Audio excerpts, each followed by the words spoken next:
Hello guys, welcome back to Kanun Channel. I'm Amanda for Current Affairs and Legal GK and we're back with our new video. So guys, in today's video, we are going to continue the second part of Constitution of India and the Indian polity. So last video में हमने discuss किया about the formation of the Constituent Assembly and आज की video में हम discuss करने वाले हैं one of the main topic जो कि है हमारा ऑब्जेक्टिव रिजोल्यूशन। अब ऑब्जेक्टिव रिजोल्यूशन किसने मूव ऑन किया था, कब मूव ऑन हुआ था एंड इसका क्या एम था। सो आज की वीडियो में हम डिस्कस करेंगे ये। सो ऑन December 13, 1946 में जो जवाहरलाल नेहरू थे उन्होंने एक मूवमेंट को चलाया था जिसका नाम था ऑब्जेक्टिव रिजोल्यूशन। अब ये जो ऑब्जेक्टिव रिजोल्यूशन था ये एक रिजोल्यूशन था जो कि डिफाइन करता था AIIMS of the assembly. Now जो हमारा जो ऑब्जेक्टिव रिजोल्यूशन था ये एस्पिरेशंस एंड वैल्यूज इनकैप्सुलेट करता है बिहाइंड द कॉन्स्टिट्यूशन। मींस ये कॉन्स्टिट्यूशन के पार्ट्स को डिफाइन और वी कैन से जो हमारा कॉन्स्टिट्यूशन है वो मेनली किस एम पे बनाया गया है या किस लिए बनाया गया है वो उसके fundamentals and philosophy let down करता है अपने अंदर। ये कॉन्स्टिट्यूशनल का हम एक स्ट्रक्चर मान सकते हैं। तो ये कॉन्स्टिट्यूशन का स्ट्रक्चर है जिसके फंडामेंटल्स एंड उसकी फिलोसफी को एक्सप्लेन करता है। अब ये जो हमारा ऑब्जेक्टिव रिजोल्यूशन था इसको लेटर डाउन इसको बनाया गया था the preamble of the constitution. तो ये जो रिजोल्यूशन था इसको अडॉप्ट किया गया था by the constituent assembly on January 22, 1947। इसके बाद ही इसको क्या बना दिया गया था the foundation of the preamble. अगर आप प्रीएम्बल आपको पता है तो it starts with the we the people of India.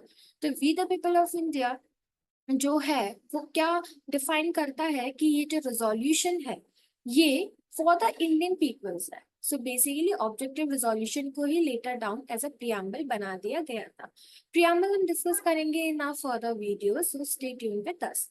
अब हम नेक्स्ट देखते हैं कॉन्स्टिट्यूएंट असेंबली के इंपॉर्टेंट फैक्ट्स। ठीक है, तो पहला हमारा आता है अबाउट द सिंबल। तो जो कॉन्स्टिट्यूएंट असेंबली का जो सिंबल था वो था एलिफेंट एज ए। ठीक है, तो उसकी सील क्या बनाई गई थी, एलिफेंट। अगर हम देखें कॉन्स्टिट्यूशन का जो एडवाइजर थे दैट इज लीगल एडवाइजर वो कौन थे, वो थे हमारे सर BN राव। नाउ HVR अयंगर जो थे वो थे secretary to the constituent assembly. अगर हम बात करें तो chief draftsman of the constitution of the constituent assembly वो थे हमारे SN मुखर्जी।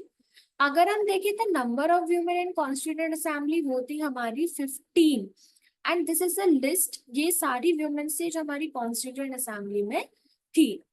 फिर आते हैं प्रेम बिहारी नारायण रायजादा।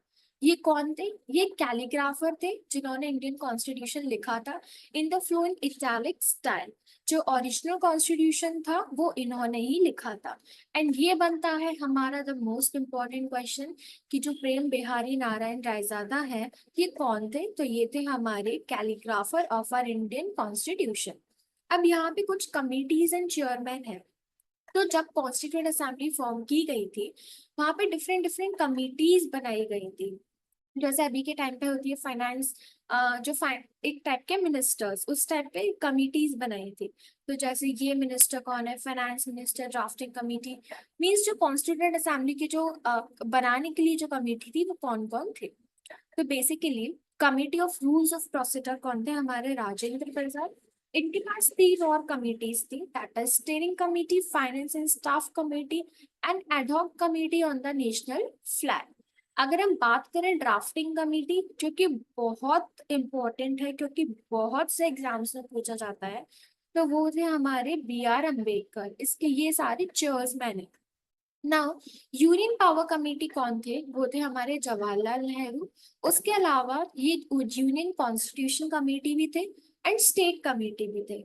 अगर हम बात करें committee on the functions of the constituent assembly, constituent assembly के फंक्शंस को हेड करने के लिए कौन थे, वो थे GV मावलंकर। अगर हम बात करें क्रेडेंशियल कमेटी तो वो थे अलादी कृष्ण स्वामी अय्यर। ना हाउस कमेटी कौन थे, B पट्टाभाई सीतारमैया। ना ऑर्डर ऑफ बिजनेस कमेटी कौन थे, KM मुंशी। अगर हम बात करें advisory committee on fundamental rights, minorities and tribal and excluded areas, वो थे हमारे वल्लभ भाई Patel. So guys, this was the end of the video. I hope that you would like our video. Before you dislike the video, hit the bell icon, subscribe to the channel. Also, don't forget to share the video and wait for the part 3, as it is a series of Indian constitution and the polity. So we are going to discuss the most important topics that are relevant for your various examinations.